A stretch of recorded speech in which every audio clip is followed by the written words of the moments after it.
Mabuhay, kapisanan, kasaysayan, Pilipinas. Makasaysayan gabi po sa ating lahat. Ako po si Xiao Chu, ay isang public historian. Welcome to Vibal Group, kasaysayan, kay saya. Ngayon mga kaibigan, bagong taon ay magbagong buhay ng lumigaya ang ating bayan. Panigong bagong taon po sa ating lahat sa unang-una nating episodo matapos ang pagsisimula ng taon. So, happy 2024 po, no? Gayon din, natapos din tayo sa translasyon ng Poong Jesus Nazareno, natapos din po tayo sa MMFF, pero bago po yan, no? Si Jessa Pumar po ang kasama natin ngayon, mga kaibigan. Jessa Pumar. At syempre, binabati natin ang ating mga kasamahan dito sa ating no? Ay, wait lang. Sorry. Andali lang, ano ba yun? Okay. Kasama natin sa Bibal, babatiin muna natin, ano? Ano bang gagawin natin? Ito. Andali, batiin muna natin ang ating mga kasama, no? Si Richard Laildinho, no? Si Sarah Sunga, Jessa nabanggit na, no? Venice Balboa de la Cruz, Kim Carl Lorente, Rio Brihino Lim, ang head ng ating marketing, at syempre si Christine Mandigma. At ang ating boss, mga kaibigan, Gaspar Bibal, mga kaibigan, Gaspar Bibal. Nagpapasalamat po tayo kasi nagsimula po ang ating programa 2020. August 2020. Anong petsa no? 2024 na! Grabe ang bilis ng panahon. At kahit na twice, actually, sila yung nagsasabi sa akin, pwedeng once a week ang aking programa. Ako na ang nagsasabi, hindi ko kaya. Twice a week na, once a week. Ano na lang po, twice a month na lang po. No, twice a month. Yan. So, tingnan natin, may mga bati na tayo, no? May mga ano na tayo, no? Kasama na tayo dito na bumabati sa atin, no? Nandyan si Maria Teresa M. Cabig. Good evening po, Professor Xiao Chu, Joanne, kasama din natin, Xiao Chu, my sister. Hello po, Rabi Harke, Kat Bangkaya, hello everyone, ayan. At syempre, ano ba yung natapos natin? It's a Christmas tradition already. It's the Metro Manila Film Festival. Ayan, no? Xiao Chu, hello. Pia Javier, hello. Nanood ba kayo ng pelikula ng MMFF? Please comment. Ano ba ang inyong napanood? Pwede nyo sabihin ano yung nagustuhan nyo. Liban sa Gumbursa, pwede kayong magkwento tungkol sa iba. Pero alam nyo naman ang topic natin, ang Gumbursa. Nanood na ba kayo ng Gumbursa? Ayan. Yeah, please let us know. What do you think about the film? Ano ang takeaway nyo? Ano ang criticism nyo about the film? Let us know in the comment section. Ayan, Jessa, pakilagay. Kung yan ang tanong natin, ano ang masasabi mo sa pelikulang Gumbursa? I-type lamang po at ilagay sa ating comment section at babasahin natin mamaya, no? Meron na tayong mga, ayan, no? Meron na, ayan, no? Si Gumbursa daw is the best, sabi, Teresa Cabig, Gumbursa daw and Firefly. Darby Nabadiano, good evening, makasaysayang po, Professor Xiao Chu at Bibal Group, Viva Pit Senyor. Pista ng Nazareno rin nung nakaraan. At syempre, alam naman natin na yan ang pag-aaral ko, no? Ang translasyon. At pista rin ng Santo Niño. Ito yung kapanahonan ng pista ng Santo Niño. Nako, siguro bago natin tawagin yung ating susunod na tagapagsalita, mag-commercial muna tayo, ha? Sige. Bertong Kunat! Daryong Dagol! Ano tong balitang pinagkakalat mo dito sa baluarte ko, ha? Anong balita? Huwag ka na magmaang-maangan pa! Ayun ba? Hindi ba totoo naman? Nasabi ang lunas sa COVID.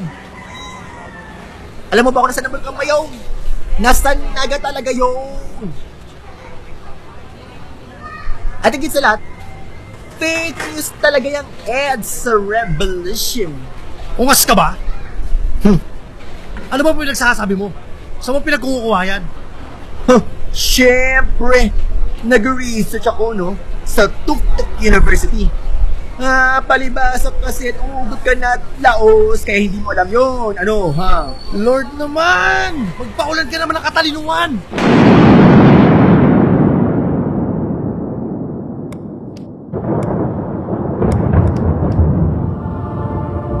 reliable source of information, sari-saring content na isinulat ng mga eksperto, mga librong di kalidad na abot hanggang sa doomsday, tumawag ka lang sa akin.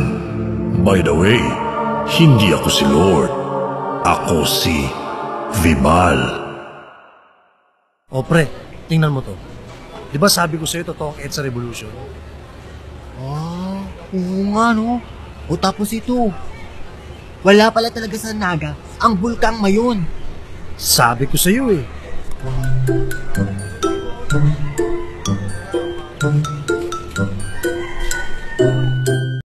Pabati natin, ano? Hindi ko napindot yung ano, no? Kasi si ano, no? Maria Teresa Cabig Junan sa Diwa, Hermana Ana de la Cruz, kumusta ka po? Musta dyan? Lee Freeman, ng Cebu. Yan, Marlon Calagos sa Belion. Ayan, kumusta po? JD Moral. Ayan. Mark Lester Marcelis, Joy Rustia. Ayan, thank you. Pasensya na kayo. Hindi ko napindot. Akala ko napindot ko, hindi pala. No? Okay, sige. Ayan, binabati natin Jim Richardson. May bago po siyang labas na libro mula sa National Historical Commission of the Philippines, The Fight for Liberty. Notes on Andres Bonifacio in the beginning of the Philippine Revolution. Alam nyo ba, mga kaibigan, na bago pa man-release ang librong ito, nabasa ko na ito. Kasi ito yung mga articles niya sa kanyang KKK website, Katipunan Jim Richardson website. Sobrang gagandang articles po. At kahit na po, nabasa ko na, bibilin mo pa rin yung tinatawag nating librong yan dahil napakaganda at gusto mo magkaroon ka ng kopya. Alright, sige po, let's do it. Tinatawagan ko po, no, para po, kasi may gomburza ano tayo, Piber. Alam natin, no, para hindi madyoha, dapat nanood kayo ng gomburza. Para hindi madyoha. Ayan, para hindi madyoha.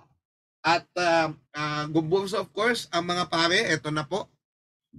Mariano Gomez, supposedly daw, Jose Burgos, at supposedly Jacinto Zamora daw. Yun ang unang sinabi sa atin. Pero ano na naman ito? Bakit sabi nila hindi daw yun? Hindi daw sila yun. Ala, tingnan natin. Tatawagin na ho natin, no? Ang ating guest ngayong araw na ito. At swerte ako dahil lagi niya akong pinagbibigyan. Historic Sites Development Officer 2 ng National Historical Commission of the Philippines. Wala akong iba kundi ang batang-bata na public historian, no? Public historian. Wala akong iba kundi si Eufemio O. Agbayani III. Also known as UP, also known as Junjun. Ayan. Kasi yung pala tatay niyang Junior. Yun po yung Jun. Pag the third ka na, Junjun ka na. Okay? Tama po ba, Ginong Eufemio? Yun po ang kasabihan. Magandang gabi po sa ating lahat at makasaysayang araw po sa ating lahat. Correct. Pag tinawag siyang Jun Agbayani, tatay niya yon. Kaya Junjun siya, ha? Huwag kayong pakulit. Hindi po ako magkakaanak kasi Junjun na po. Junjun na yun. No? Hindi naman yung Eufemio. Sabi nga nila, kung ukol, bubukol. Ayan. Puntahan na natin ito, no? Yung photo ng tatlong pare. Kasi, pakita ko lang UP para meron tayong context, ano? Meron tayong para makita natin yung ano, kasi siyempre pinag-uusapan natin yung pelikulang Gomburza, di ba? So, nakita natin meron tayong ganitong poster ng Gomburza, no? Ayan. Ayan yung poster ng Gomburza, no?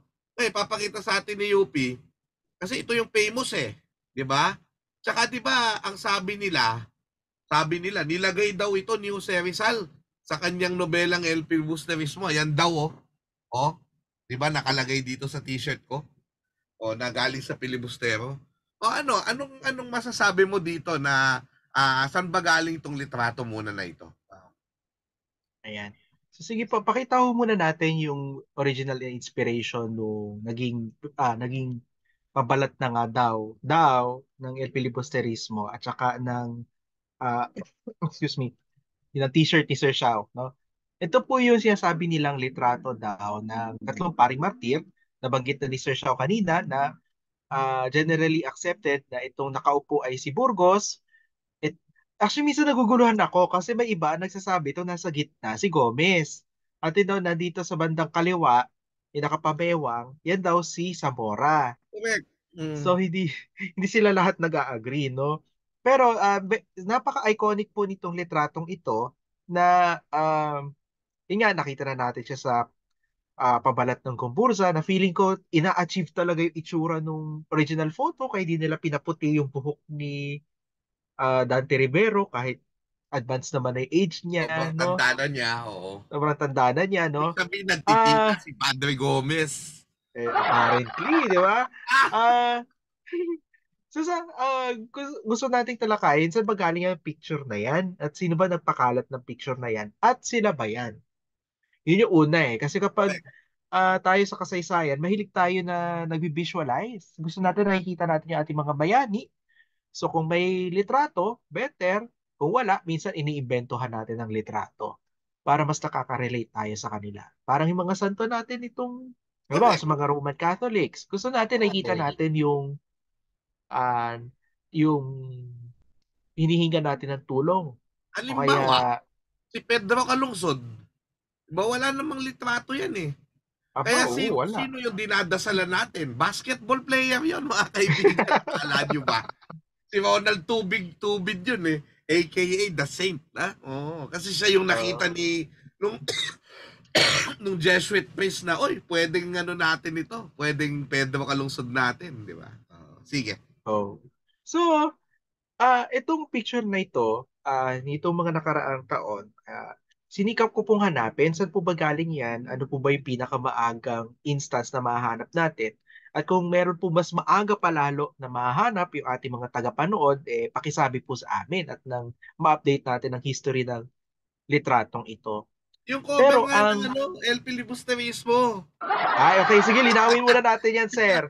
Alam niyo po ba, hindi yan ang pinakaunang tawag dito, hindi yan po ang pinakaunang gamit ng litratong yan. At linawin na po natin sa simulat sa poll, yan po ay inimbentong cover.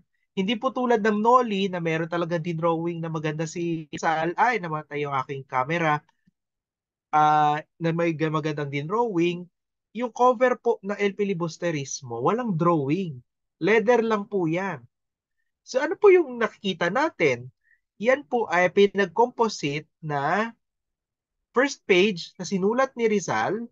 Ayan, may J. Rizal, El Oh. Filibusterismo, at may mga sulat-sulat po yan sa baba. Ngayon, dahil para match, pag i-display mo nga naman sa library o sa bahay yung facsimile. So, ito po ay kopya ng sulat kamay ni Rizal, ng kanyang manuscript, para nga naman match si Noli at si Pili, itong mga miyembro ng Jose Rizal National Centennial Commission noong late 1950s, Hmm. inimbintuhan ng cover si Pili. At ang ginawa nilang Yun. pang-imbento, pinasok nila tong picture ng Gombursa. Kasi Kaya inalay pa, nga daw ni Rizal yung sa Gumbursa kahit wala naman sila doon sa kwento, di ba? oo. Oo. So inaalay naman, so may connection naman. So para hindi Pero, na sila umimbento ng drawing, yan, salpak mm, natin yung Gombursa dyan. At pansinin niyo po ilalim may nakasulat. Padre Burgos Gomez Isamora in a more contemporary font. So oo. hindi po, again, ulit-ulitin ko lang po, hindi po ito yung cover ng manuscript ni Rizal. Inimbento lang po namin yan para match doon Ito, sa cover ng Noli. pero pag tinignan mo lahat halos ng representation sa pelikula, television ng El Filibusterismo, kahit manuscript, kahit printed, kahit dyan sa pelikulang Gumbursa, nilalagay nila yan. Yon. So, again Mm. po, paalala lang po sa publiko, yan po inimbento lang po ng JRNCC noong 1950s para lang match. So, Corrected by. Oh, by the way, bago na tumuloy dun sa topic natin, gumawa kayo ng bagong facsimile edition ng Noli Me Tangere. Ha? Na yes, pwede sir. nyong mabili ngayon sa NHCP. Malaking libro yan, ha? Huwag nyong akakalain na maliit na libro yan, ha? Oo. So, hopefully, pag marami po sumuporta sa ating libro, magawa na rin po namin ng clearer. Sa mga nagtataka bakit ang mahal, yan po kasi ay talagang nilinis ng ating pong mga kasama sa Research Publication and Heraldry Division para kitang-kita yung sulat ni Rizal. No? So, ganito So, kung ganito. ayan, Kung may meron sample na kayo, yata si Sir. kung meron kayo dating ganyan, dapat parang iba siya doon sa nabili nyo na. 'Di ba? Kasi sinasabi mo, meron silang paglilinis na ginawa. 'Di ba? Dito Yes, sa sir, para bagong mas edition na ito. kita. Ayan. So, hopefully, with your support, makakagawa rin tayo ng ganito kabongga, malinis din na El Filibusterismo. Pero sa ngayon, nag-uubos po kami ng stock. May stock pa naman po nung, excuse me, ng LPLE. Philly Pero with the dapat cover. po in-advertise nyo rin na pwedeng bundle kasi makakala nila noli lang. Pwedeng I think, bundle, 'di ba? kaso yung presyo, saka na natin pag-usapan yan. Sabihin, suggest ko kung Bundle pwedeng mo. bundle. Oo, para alam nila na kasi makakala nila mag-order lang sila ng noli para maubos namin yung pili, 'di ba? Oo. Oo. Tapos gawan din rin natin ng bongga copy. So, balik tayo, sir, sa picture na to. Ano naman ano talaga, saan ba galing yung picture na yan at bakit kinabit? And bago tayo mag-move on, again, lilinawin ko po, hindi po si Rizal ang gumawa ng picture na yan. Hindi po siya ang unang nagpakalat niyan. Kinabit lang natin. Or kinabit lang ng JRNCC. So, ang kaya po napatanong, yung marami, kung yan ba talaga ang picture ng Gombursa, ay dahil merong lumitaw recently, at least 2014, no, nag-post sa isang Facebook group ang kolektor na si Jose Dennis Villegas ng picture na may 5 pare. So, i-zoom in lang po natin. So, looks familiar, no? So, makikita nyo po, doon sa familiar picture natin, Wala. ng 3 pare, Lima so pala nandyan po sila. yung nakaupo, nandyan po yung nakaupo, nandun yung nakatayo, at yung nakatayo na parang nakapamewang. Pero may kasama sila na 2 pang litrato. Sinasabi nila posibleng itong isang nakatayo na tinanggal ay si Mariano Sevilla na kaka 100 years lang po ng kanyang death anniversary nung November. At ito daw Kala, po ito, nakaupo, Mariano Sevilla daw? sabi, dun sa comment Mukhang. section naging live. Medyo naging lively yung discussion eh. Sino ba tong extra na nadagdag? So may Kamukha niya to, nagpo-postulate. Kamukha niya to. Di ba may Oh, mga picture siya sa pagtanda niya? Kamukha niya talaga mhm. yan eh. So medyo Oo. hawig, no? And yung nakaupo na ganon, nakarest yung kamay doon sa medyo parang bench, may mga nagpo-propose na posibleng ito daw po si Pedro Pelaez. Although marami pa naman din po ibang pari nung panahong iyon, no? At saka So dito, yung yung photographer daw wala pa siya nung namatay si Padre Pelaez. Yan ang ayun. so So hindi kaya talaga siya yan. Oh. mukhang hindi talaga. Ayan, so baka nakikita niyo po sa screen, A. Honis. So siya po yung photographer. So later on, kaya medyo hindi na yata yan si Peraez, basically yung photography studio. And isa ring, even before lumabas po itong picture na ito, na possibly from the Maximo Paterno collection, marami na nagtataka, bakit itong tatlong to para magkakaedad lang, magkakabatch lang sa seminaryo? Kasi may itim ang buhok, medyo hindi naman uugod-ugod, ang tayo ay very matikas, walang masyadong puting buhok. Eh ako pa nga lang ho na wala pang 30, dami-dami ko ng puting buhok. Ang isa sa mga 3 paring martir, si Mariano Gomez, nasa 70 plus years old na.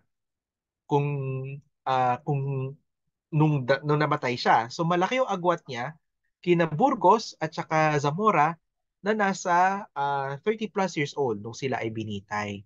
So doon pa lang may question na, sila ba talaga to? Ngayon po, dahil po dyan, sinubukan po nating hanapin, ano ba yung pinaka-early na instance na ginamit yung 3 pare? Okay. At ano ba yung pwede nating pagtabahin? Ano bang itsura? Anong pinagkaiba? By the Noong una way, po, yes, sir. Yuki, dati akala namin composite 'yan. When you Mm, say composite, 'di ba kasi may existing Padre Burgos na siya lang mag-isa. Tapos sabi namin, idinagdag yung dalawa. Pero apparently, hindi siya composite, binawasan. Mukhang Sabihin, hindi siya binawasa. pinagsama-sama. Binawasan pala siya. Okay. Sige, tingnan So, natin kung saan mas pala galing. mahalata natin yung mahalata po natin yung usaping bawas. Ang pinaka maaga po nating nakitang instance ng picture na tatlo sila ay sa Life, Lineage, and Labors of Jose Rizal na sinulat ni Austin Craig at nailabas noong 1909. No? So ito po yung page ng librong yon. Itong picture book na kasi na to, ina-explain niya na to the memory of the Gomburza, tapos may picture ng tatlong pari, martir, no?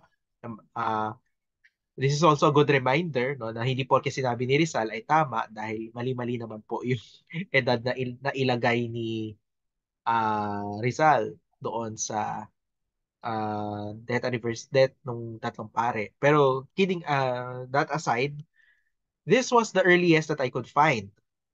Until na-present ko po ito sa isang conference o isang webinar, nag-message po sa akin ang isa rin pong public historian na kilalang kilala po natin at inahangaan natin, Professor Ambet Ocampo, na sinend naman niya sa akin itong nasa pinakakanan. It's a lot clearer. At ang nakalagay sa taas, Alfonso T. Ongpin, Manila, IF, 11/5/1908. So a year earlier, meron ng postcard ng Gomburza, or at least ng kiniklaim na Gomburza, na ganito po ang itsura. Pero sino yung ano? Sino yung nasa ibabaw? Yun yung nakalagay yung... Ayun o, may parang studio. So mukhang ito Alfonso kasi yung Ongpin. post date. Alfonso So Alfonso Ongpin. Alfonso. So hypothesis pa lang po ito, no, na posible kinailangan ni Craig ng illustration para sa kanyang libro at nag-provide si Alfonso Ongpin ng illustration. So posible isa sa kanilang dalawa ang nag-retouch. At pansinin niyo po yung pagkakaiba sa kalidad. Pansinin niyo po hindi ganun kalinis yung pagkakasutana nung isang pare. Ganun din yung dito sa isang part na to. Doon naman sa kapa nung pare sa gitna. Kumpara Kasi- niyo po yan sa clarity nitong isa, yung natakpan na part. Kasi people are always thinking bakit sila may picture na tatlo? Malalaman ba nila na sila yung bibitayin? Di ba Exactly. yung So yun, oh. At isa pa niyan, kung sila'y nasa gitna ng political crisis, nasa piitan, ikaw ba yung tipo na, bago tayo mategi, ano muna tayo? Group picture, di ba? Ito, ilapit mo yung yung original. Yung Dennis Villegas. Ilapit mo yan. Sige, lakihan mo. Kayang palakihan. Yan ako talaga yan. Ayan. Or at Okay, least for ang ano ko kasi, ako naniniwala ako. Dati kasi, di ba, yung dati namang sinasabi, si Burgos yung nakaupo, yung nasa yung nasa left side na leftmost ay na nakatayo, ay si Gomez daw. Tapos yung matangkad daw ay si Zamora. Diba? Yan ang sinasabi noon So, bakit madaling paniwalaan? Kasi kahit doon kasi sa lax details doon sa ibang nauna, ay doon sa ibang sumunod. Pero dito sa original, pwede mo namang isipin na talagang medyo matanda ng kaunti itong nasa gilid. Kumbaga, pwede na it can pass kung siya nga yang si Gomez. Diba? Tapos i-assume mo na lang na yung isa, si Zamora, kasi mas mukha namang bata yung nakatayo kaysa yung matangkad kaysa doon sa isang nakatayo Pero ito na nga, dito na tayo pupunta Yuffie Bakit ngayon nagda-doubt ka na una yung isa dito yung iba dito ay maaaring hindi sila yun.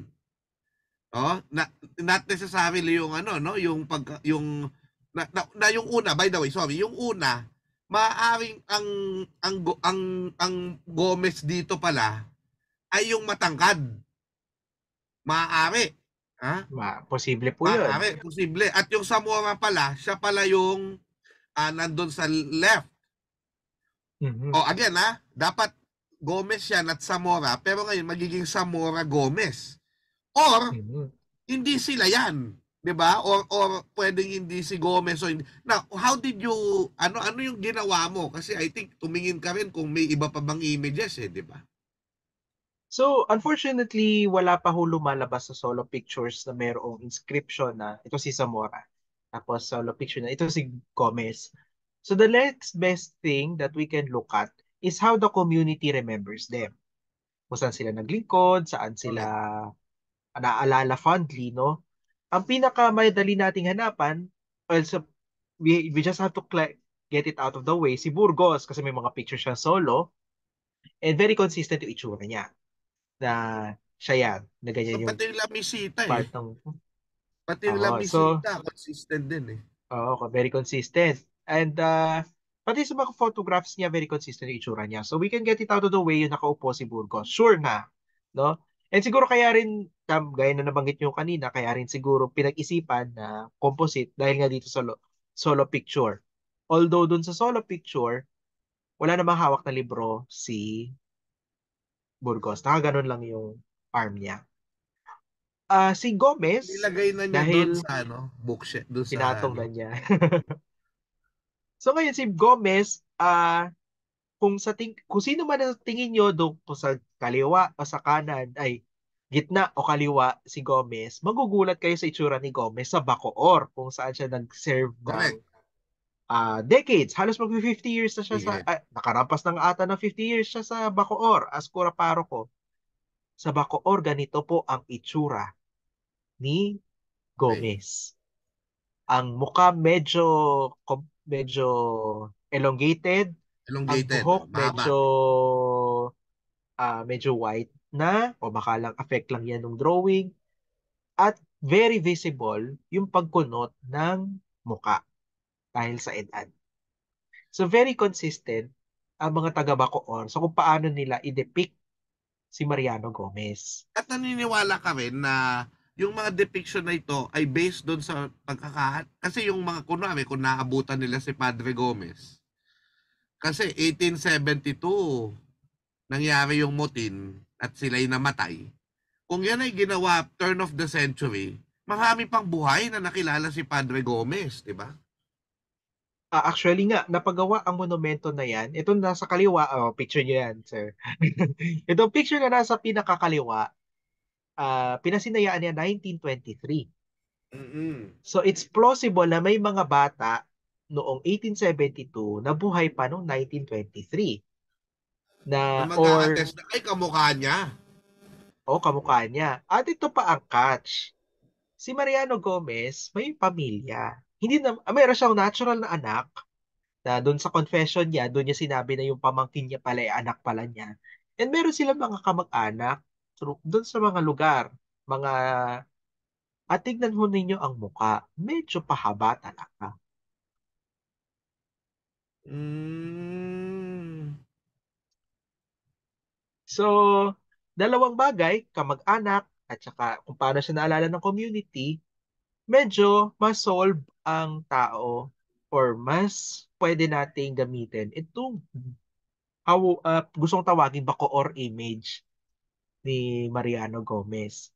Na kung ikukumpara niyo po yan doon sa tatlong pare na nandun sa litrato, parang malayo-layo doon sa medyo itsura nung nandun sa group picture. By the way, bagamat na yung yung Gomez, yung kanyang last will and testament. Hindi pa ako nakakabasa eh. Malamang hindi ko to napagtuunan ng pansin. At doon pala sinasabi mo ngayon na siya pala yung umamin na may anak siya. Yes, si Marcelino Wow. Gomez. I think ang Wow. nagtalakay nito, kung hindi ako nagkakamali, either baka si Luciano P.R. Santiago.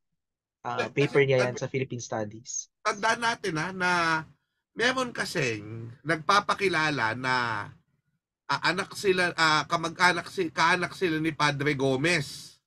Pero 'di ba, meron ngang isang Padre Gomez pa, Padre Mariano Gomez, na kaya niya hinihiwalay yung sarili niya at ginawa niyang S yung pangalan niya. Aside to Tagalaysin, ay dahil sinasabi niya na masamang pari ito. Kaya ayaw niyang ma-associate. No? Of course, yan yung sinasabi ni Gueco. No? Ngayon, of course, kailangan nating tuntunin paano nasabi ni Gueco yon. Ano ang kanyang source. No? Pero Source, yun yung yes. nakalagay doon. Di ba?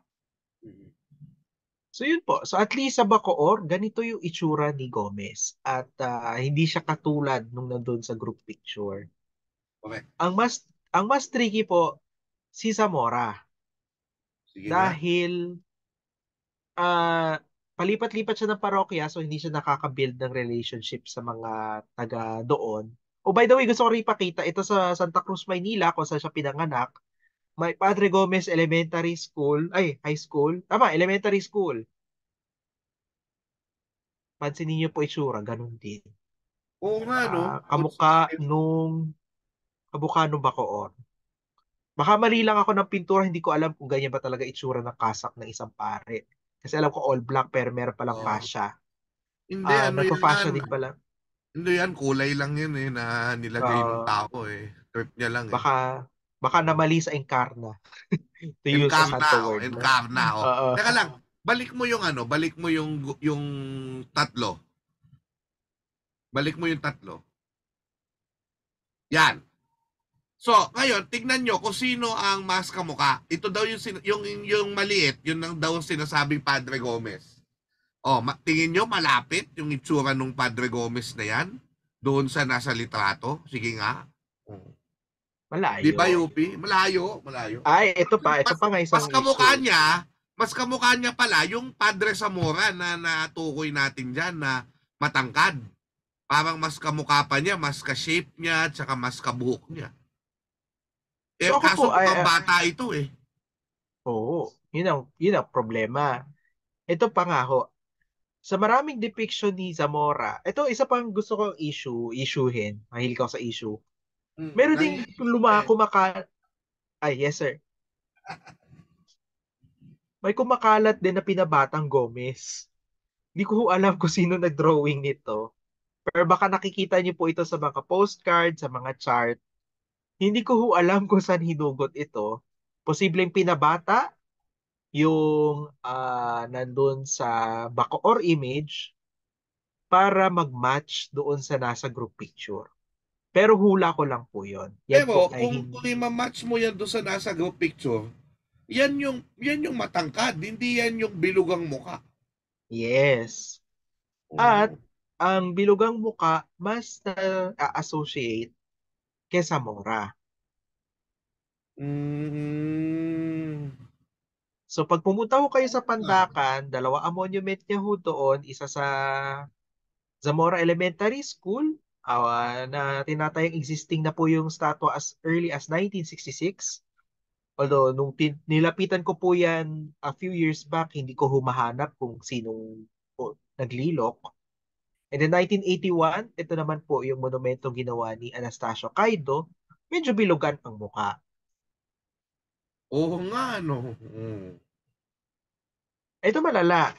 Pag pupunta po kayo sa National Museum, may painting ho doon ng pare na medyo bilugan ang muka. Ang nakalagay sa caption, Mariano Gomez. Which is, Pero of course, kamukha, no? what was believed to be, di ba? Padre Yes. Mariano Gomez na yung maliit na bilugang muka. So baka ganun, kaya ganun. Pero, sa mga ibang Depiction. application, yung painting na yan, ang madalas na, interpretasyon, ito na yung Bacoor image ni Gomez eh. Nandiyan na si Oo. Burgos. So, sino na lang natitira?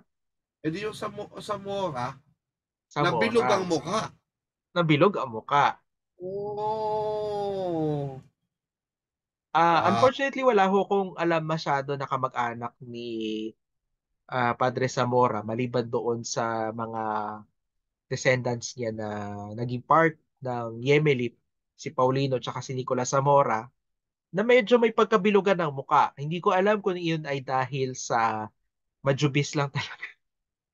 medyo ah medyo overweight o genetic na part talaga yan ng hulmahan ng muka ng Pamor. mga ah, ng Gomburza. So, ito pa nga ho, gusto ko pakita ito. Posibleng part siya ng isang series of paintings. Ako ko po kung nakikita niyo po yung Ay, oo nga. screen natin ngayon. This was, hindi ko po mapetsahan dahil ito'y talagang literal na ginupit lang sa Domingo Abella Collection.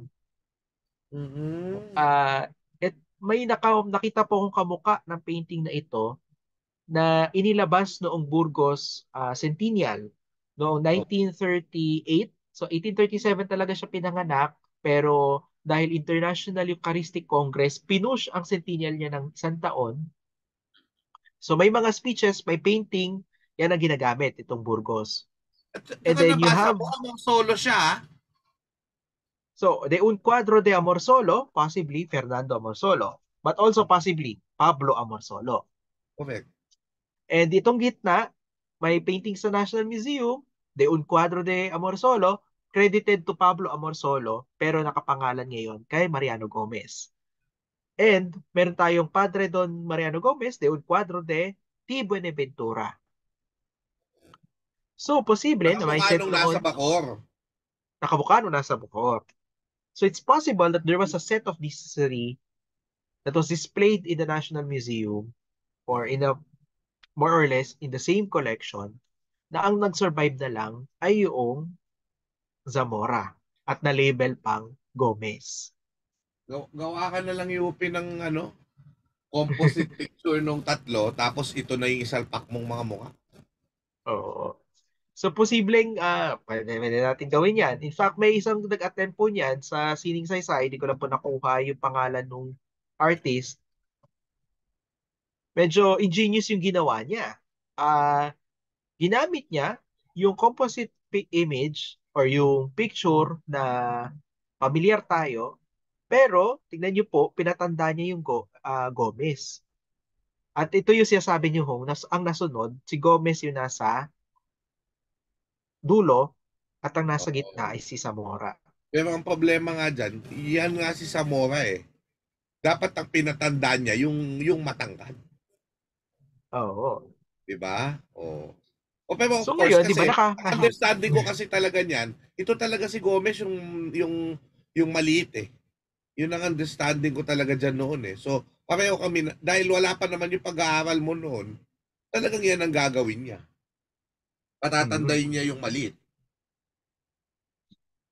So, magulo, 'di ba? Magulo. Hindi natin pwedeng sabihin na lang na ito 'yon, ito 'yan kasi the evidence is not enough for us to pinpoint sino si Gomez, sino si Zamora. We can only count kung ano po yung mga media kung saan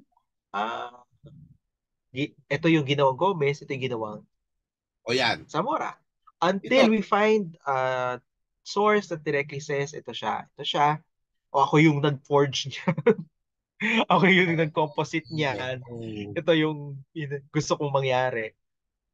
It's all speculation, to be honest. hindi, pero Ang question ganito na ngayon lang, dyan, ano? uh, Oh, ito ang aking tanong ngayon. Kasi ikaw minsan nakikita kita na nagko-comment sa FB, no? Minsan kinukulit mo sila na hindi po 'yan litrato nila, may debate po diyan, no? Now, usapoy pulotse, ano naman 'yan? Trivial lang 'yan. Ay ano ba ngayon ang paki natin kung hindi sila yung nasa litrato? una sa lahat, we always strive for historical accuracy as much as Correct. possible. Ultimo Yes. birthday ng bayani, gusto natin correct based on available sources.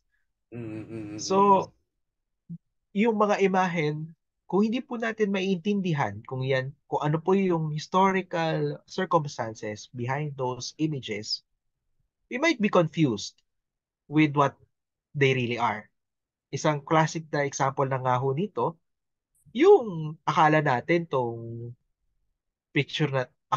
si Rizal, siya ang nagpauso ng litratong yan dahil nilagay niya sa kanyang Mm, manuscript, mm, which turns out to be wrong. mm. Kapag hindi rin po natin sinasabi o ah, hinutuklas kung ano ba talaga ang itsura ng Gumbursa, tila nai-invalidate natin yung local history nung mga pamayanan kung saan sila naglingkod bilang mga pura paroko o yung mga lugar kung saan kinikilala sila bilang mahalagang parte ng kasaysayang lokal. The less that we use this image of Father Gomez from Bacoor, the less that we use the Bacoor image, the less we forget that Father Gomez served very, very long in the parish of Bacoor, na yung kanyang gray hair ay hindi lamang dahil sa edad, kundi dahil sa mga bagay na ginawa niya sa Bacoor. In fact, if we use this image, it can serve as a jumping point.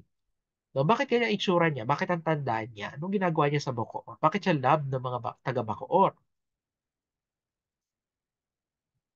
Yeah, And the tama. more that we get confused, the more na medyo nahihirapan tayo ipaliwanag yung kasaysayan ng Gumburza. So that is why gusto ko pong i-bring up itong idea na ito, not to be iconoclastic, but to really ask ourselves, what do they look like? And what yung itsura ba nila may maibibigay po sa ating ideya Mm. o pahiwatig sa paano sila nabuhay, paano sila namatay. And makikita din po natin yan sa progression na pagsasamonumento ng Gumburza. Mm. Ah, Sige, gusto nating ah, makita yan. Paano ba natin ginunita ang Gumburza? Sa oho, pamamagitan ng monuments. yes. So, noong una, ang pinakamaaga nating pagsasamonumento ng Gumburza ay yung nasa likod ng National Monument ah, ni Andres Bonifacio. Bonifacio. Ah, so dito pa lang, question mark ulit kasi meron tayong pare na nakataklob pa ang muka, meron tayong pare na naka-open yung na bangkay-bangkay. So tatanungin dito, sino dito si Burgos, sino dito si Gomez, sino dito si Zamora.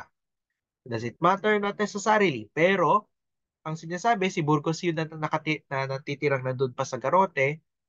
I think, if I'm not mistaken, yung isang medyo mas mukhang matanda sa kaliwa ay si Gomez, nasa kanan si Zamora. So there's an attempt to try to match the likeness of the three priests with available sources. Later on, doon sa execution site, nung na-identify ito, obelisk Wait lang. lang. Yuffie, pasensya ka na.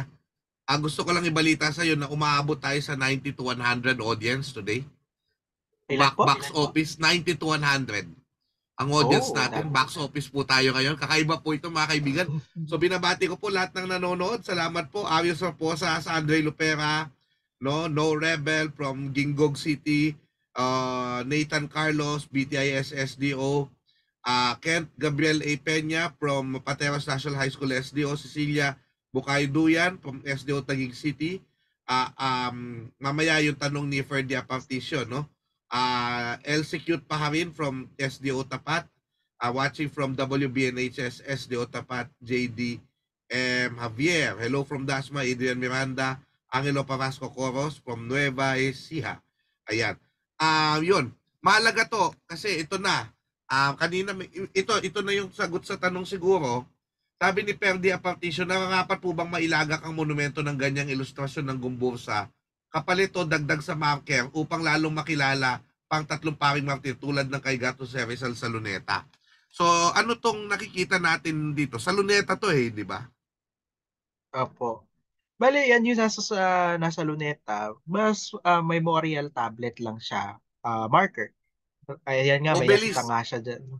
Obelisk Obelisk. lang, no? May nasita nga dyan si Sir Ambet na nakalagay strangulation, pero actually, ang garote po pagbutas or pagbali sa leeg.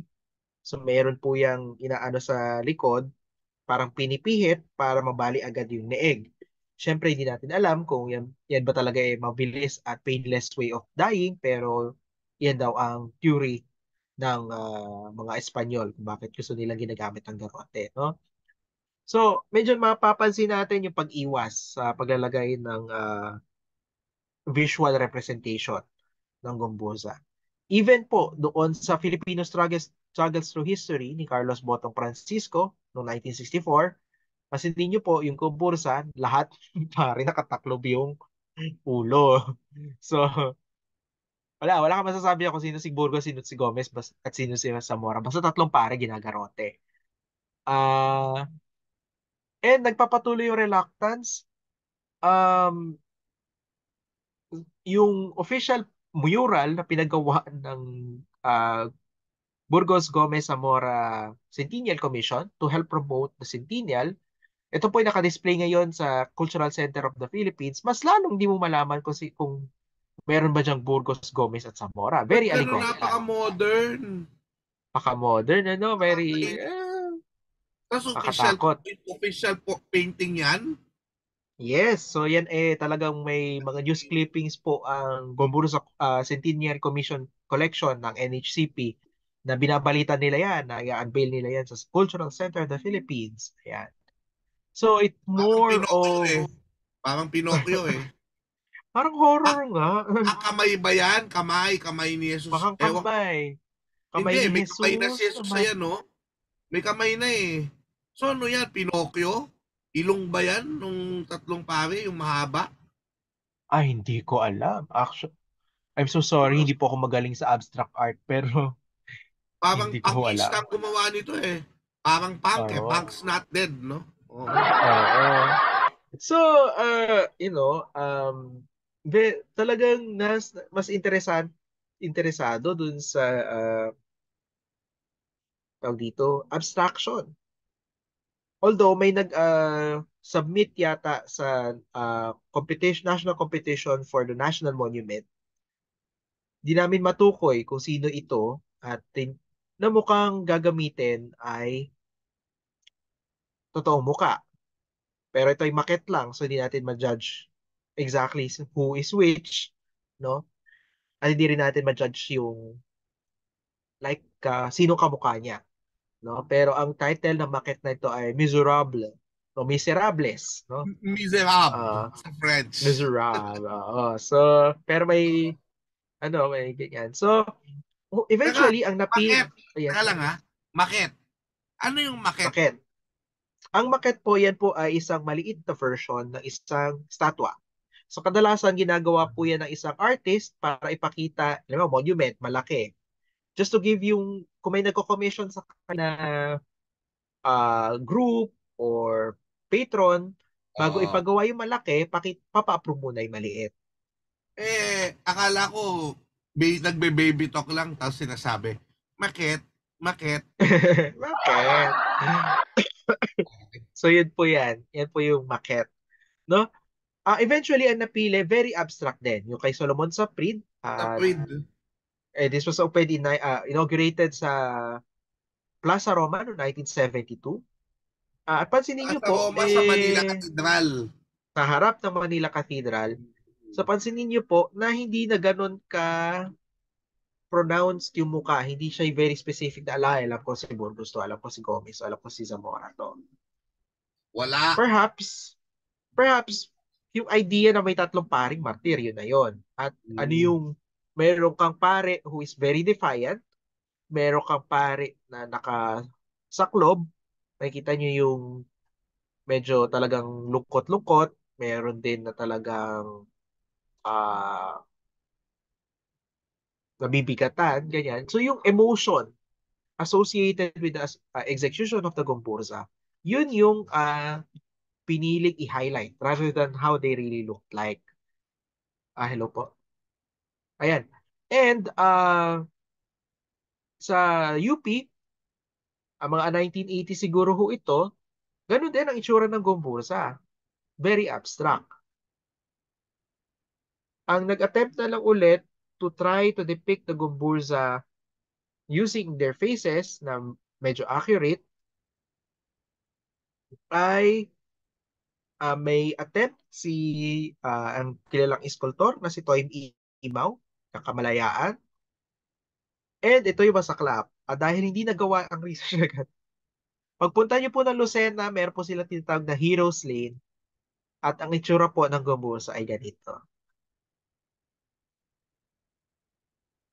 Yung nasa icon. Yun. Kasi And yun this was naman ang kilala. inaugurated with, yan yung kilala eh. So, ano po yung pwede nating masabi tungkol dito sa larawan na ito ng Gombursa? To be honest, hindi siya mawawala sa consciousness ng ating mga kababayan.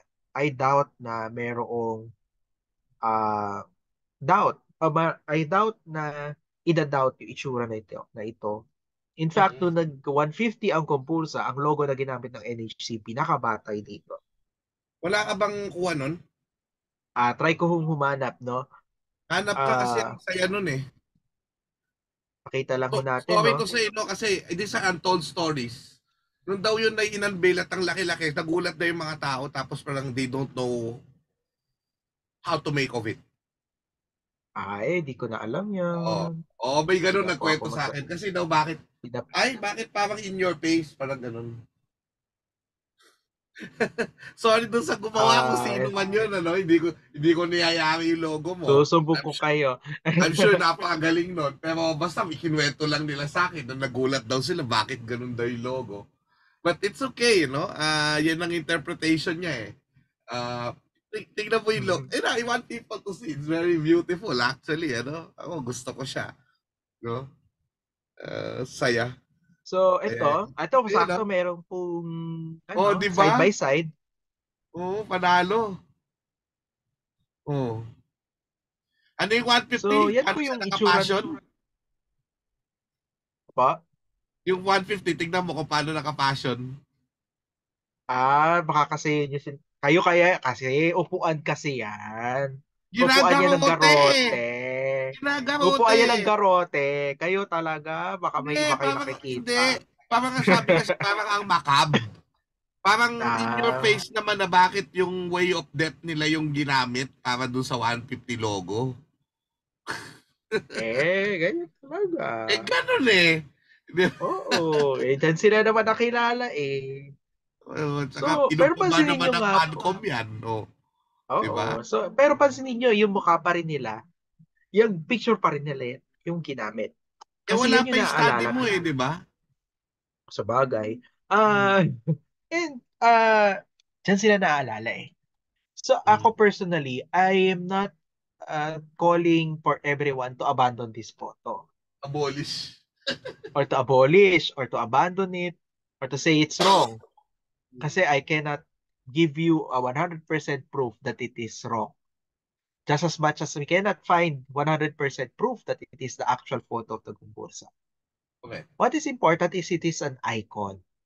Okay. As long as we know that this is just an icon, this is a depiction of the three priests. I don't know when nyo po ipupwesto yan, kung kailan yan natitratuhan, nakuhanan. As long as malinaw na yan po ay icon lamang at hindi real photo, or at least for now, we think that it is not a real photo, or we do not have enough proof to say that it is the actual photo, then okay lang na gamitin natin siya. Uh, and as long as, and ito lang po yung ipapakiusap ko po sa ating taong bayan, na yung pong litrato ng Gumbursa sa mga pamayanan kung saan sila pinamahahalagahan, gamitin din natin from time to time, especially when we are discussing the three priests on their own merits, not as a group, not as the three priests, not as Majoha or Gumbursa, but as individuals. As Jose Burgos, the very intelligent, very passionate leader. As Mariano Gomez, the very calm, the very active one-man NGO in Bacoor. And Zamora, the very playful yet reliable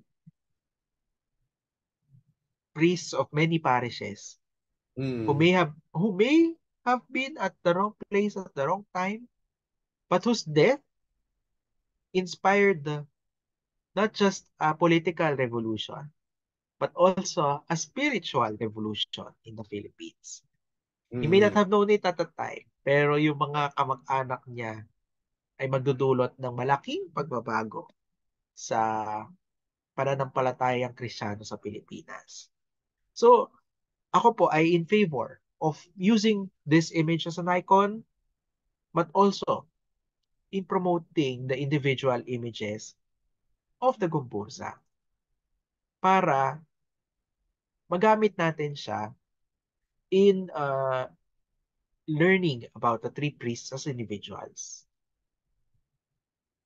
And not as just like, basta yung tatlong pare na ginarote. And I hope that's enough for people. And I hope that's helpful for people. Ayan.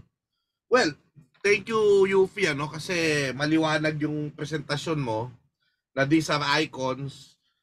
Pinaliwanag mo na kanina, yung itatanong ko sana ngayong huli, na bakit ba natin kailangan tong igawin, Bakit ba kailangan natin liwanagin? Because even if it's trivial, we're still striving for accuracy. And sinabi mo ay mas malalim na reason na na yung tinatawag natin na, ang tawag dito? Yung tinatawag natin na yung local depiction, for example, of Father Mariano Gomez ay kailangan pahalagahan. 'Di ba? Ang parang tanong ko na lang diyan yung Pemyo, bakit noong lumabas yung poster na yon ng 1909 o yung postcard na yun ng 1908, bakit parang walang nagreklamo? Na hindi naman yan eh. O probably we just did not know. Baka may mga newspaper o may mga bulong-bulungan nun. Kaso, dahil since hindi na i-record, pinabayaan na lang. Diba? Kasi wala rin tayong makita na parang, ba't hindi nagreklamo? Kasi yan din yung yan din yung, tawag dito? Yan din yung sinasabi. Ito, buti na lang may nailaman tayo from a relative of Gregoria de Jesus. May nakita silang depiction nung linabas yung na nakapaa daw si Andres Bonifacio. Nasasabi daw ng apo ni Gregoria de Jesus, yun daw lola nila nagsabi sa kanila nung nakita nila yung hindi naman ganyan ng lolo mo eh. I mean, not lolo mo, hindi naman ganyan si Andres sabi niya. Kasi nakabota naman kami noon or something like that So, at least yun, merong parang correction from a person who was living. Diba? So yun yung mga siguro. Now, again, yes, for some, it might be trivia. But, then again, dito sa mga maliliit na bagay na ito, we are already upholding the historical discipline. Diba? And our duty to correct or to clarify. Diba? Now, okay, sige, didalhin natin sa saysay. Eupemio, dali natin sa saysay. Nabanggit mo naman na to ng konti kanina about yung sa kanilang pagkakaroon ng yun nga, nabanggit din sa pelikula at nabanggit mo yung hindi lang sila religious martyrs but they're also martyrs for nationalism, etc., etc. So dali natin doon. Ano yung Yuffie, siguro sa isang paliwanag, bakit mahalaga siguro as a parang sisimplihan natin, pamagayahin ng paliwanag ng ibang tao, bakit mahalaga ang tatlong paring ito at yung kanilang sakripisyo? Una sa lahat, sa pamamagitan ng kanilang pagkamatay, nakita nila na hindi sustainable or nakita na maraming Pilipino. Hindi natin sasabihin na pati yung mga nasa Bangsamoro alam nila nalaman nila dahil sa Gumbusa, no? Medyo stretch yan, no? Pero nalaman na maraming Pilipino na hindi sustainable yung pagiging bahagi ng isang kolonya. Dahil kung yung mga taong malapit sa Diyos, malapit sa Archbishop, correct, nakakaranas ng injustice sa sistemang ito, paano pa kaya tayong walang koneksyon sa taas, walang koneksyon sa religious leadership? Paano pa kaya tayo? Okay. Nakukulayan pa to doon sa, I think, magandang illustration nito sa pelikula. Nakulayan pa ito ng usapin ng race. kung saan ang mga paring diocesan kadalasan mga Pilipino, and by definition ng Pilipino noon, both the insulars, ito yung mga Espanyol na pinanganak na sa Pinanganak sa Pilipinas, Pilipinas, and nakakasama nila as diocesan priests yung yung mga mga Minoy. tubong Pilipinas, mga Ilocano, Oo, Tagalog, Waray, Bicolano, Kapampangan, right. etc. Mm. No? Dahil dun sa injustice na naranasan ng Kumpursa, dun sa pag-lump together ng mga pari na sekular bilang mga taga-Pilipinas, na mga Pilipino, na mas naging madali para sa mga Pilipino o sa mga nakatira sa Pilipinas na isipin na sila ay Pilipino, na hindi sila makakaibang lahi. So that's in a conceptual, very conceptual reason bakit mahalaga ang Kumbursa at bakit sinasabi ni Teodoro Agoncillo, whose death anniversary was last Sunday, Mm. na there was no Filipino history before 1872. Siyempre, disputed na yan. Kasi alam naman natin may kasaysayan tayong mayaman. Pero hindi siya kasaysayang Pilipino before 1872. Hindi siya kasaysayan ng nasyon. Hindi siya kasaysayan ng Napion, Pilipina, noong 1872. So that's the conceptual one. Kasi Pero, may bayan na tayo ma'am, noon. Pero wala pang nasyon. Bayan in a cultural way, pero in a political way, yung nasyon ay hindi pa nabubuo.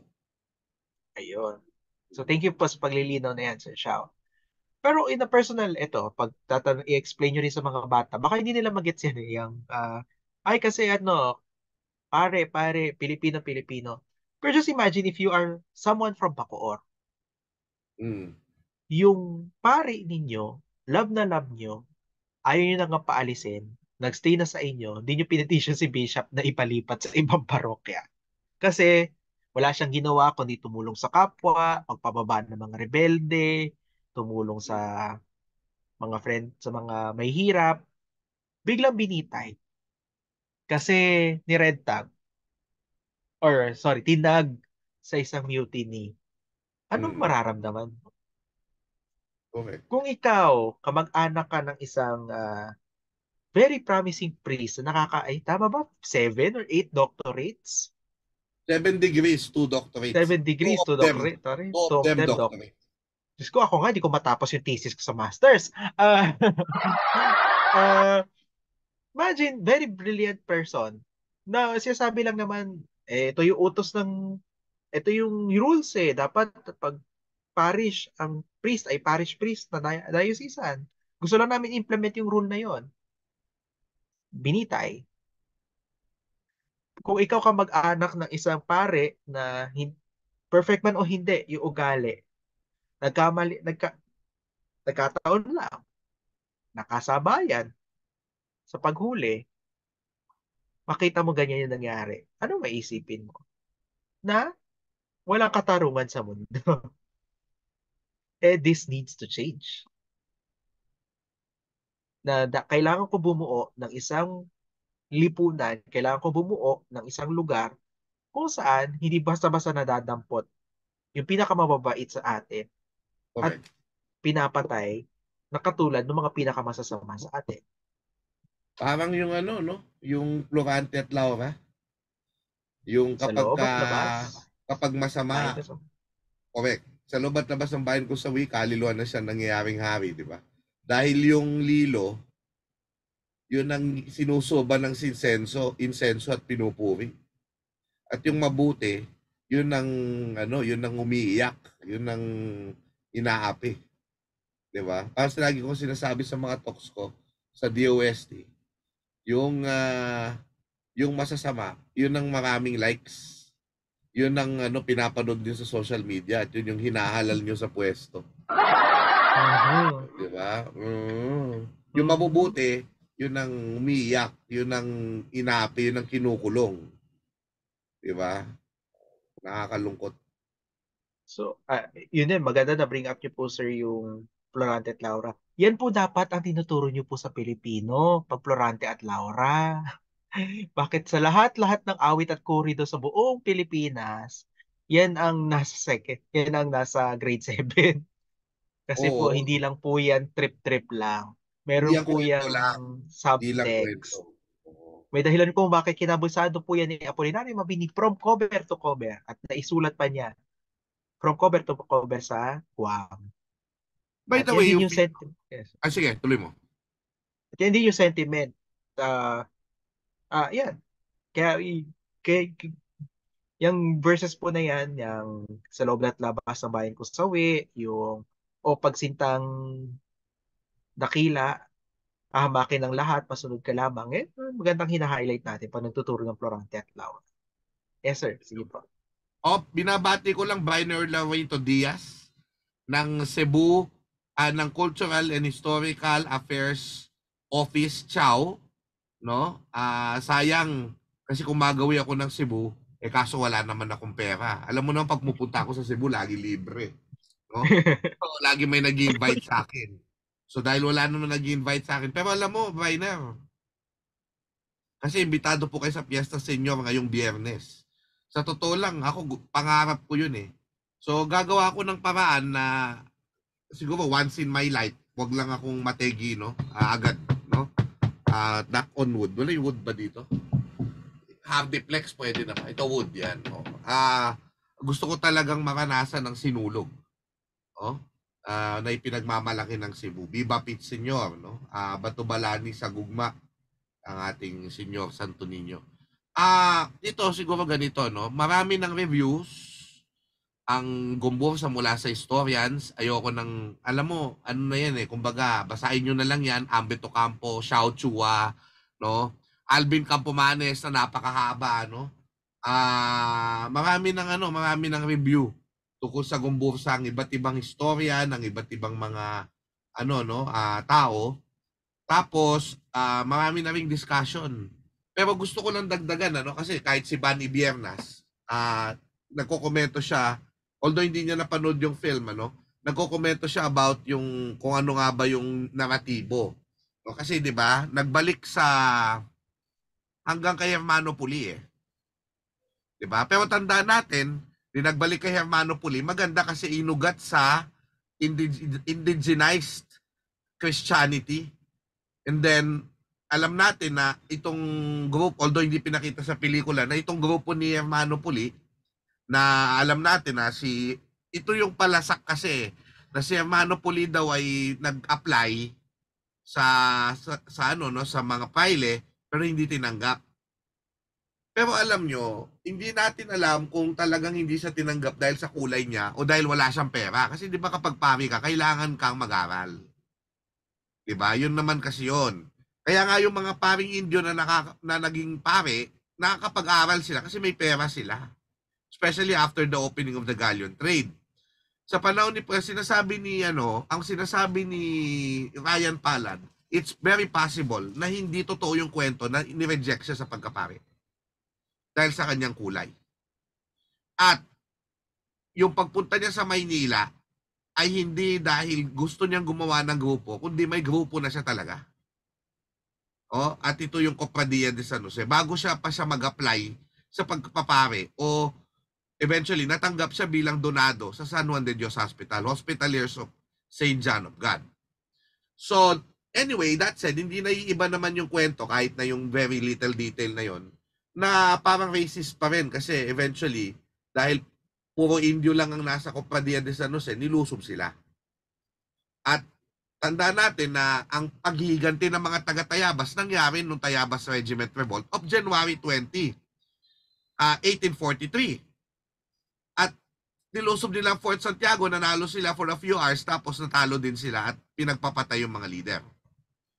January 20, 1843, which after a few years lang, 1872, remember 1843, 1872, that's just a few years, two decades. Tama ba? 43, 50, 60, 70, almost 3 decades. Same day was the Cavite Mutiny. January 20. Diba? In the NHCP documentary that we did, Yuffie, diba? We stretched up to go back to not just uli, but to the revolts that happened before them. No? And kasi yung sinasabi ni Van, kailangan makita yung historical context ng Gomburza at yung mga pag-aalsa. Stretch mo pa yan sa Kinatapar, Sumuroy, and the spirituality of those revolts. And then, after Gomburza, nakita naman natin, inano kay Rizal, kasi Pasiano connection. By the way, hindi tayo sure kung estudyante niya. Hindi natin sure kung naging border nga niya, tulad ng dati kong sinabi. No? Kasi ngayon lang lumabas nung nagka-pelikula, yung maraming mga primary sources no na may mga iba-iba pang study sina Father Villaruel, Father si Luciano P.R. Santiago, etc. no. But anyway, that said, Pasiano na bahagi ng movement of 1869 na idol sina Burgos, to Rizal, Jose Rizal, and then Rizal of course inspired Andres Bonifacio. Yun yung pinakasimpleng connection. Of course, kay Seo Salazar, kinokontra niya yan. Kasi elite ang Gomburza, malamang ang influence lang ni Gomburza, ng Gomburza nangyari noong 1872 ay sa elite. Kumbaga, it galvanized the elite. Pero hindi yan nuggets ng bayan until Andres Bonifacio. When Andres Bonifacio used the Gomburza as the rallying call. After na gamitin ito ni Rizal sa El Filibusterismo. Ako naman, wala tayong data, syempre, pero I'm assuming, pinagchichismisan na ng mga Pilipino yung Noli at El Fili. At yung tatlong pari, malamang pinagchismisan din. Hindi mo naman pwedeng sabihin hindi pinagchismisan yan kasi malaking issue yan At wala totally kamalayan yung Indio. But that said, kinikilala naman natin na mas malaki siguro yung impact niya sa elite.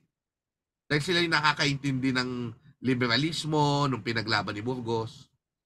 And also, after that, after Bonifacio, Father Schumacher ulit, the historian of the Jesuits, the revolutionary clergy.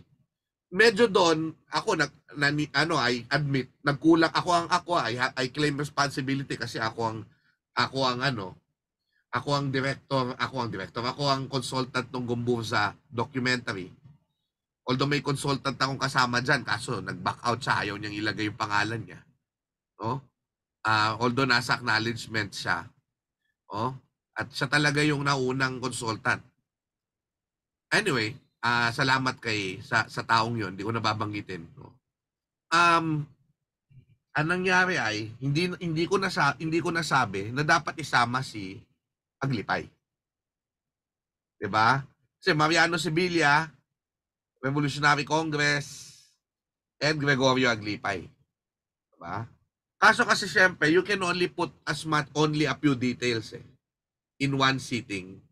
So hindi mo na masasabi. Kasi kapag ginawa ko yon, pati si Aglipay, isasama ko na si Padre Robert Reyes.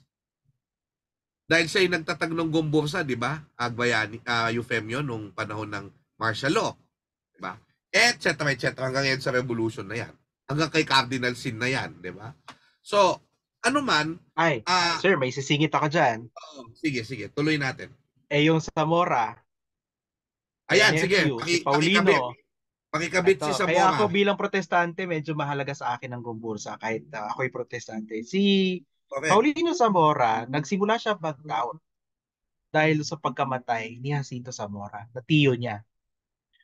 Kaya nung may nagpasok ng mga Bibles, and by the way, Happy National Bible Month to everyone, nagpasok si Padre Manrique Alonso Laliabe ng mga Bibles in Spanish from Spain.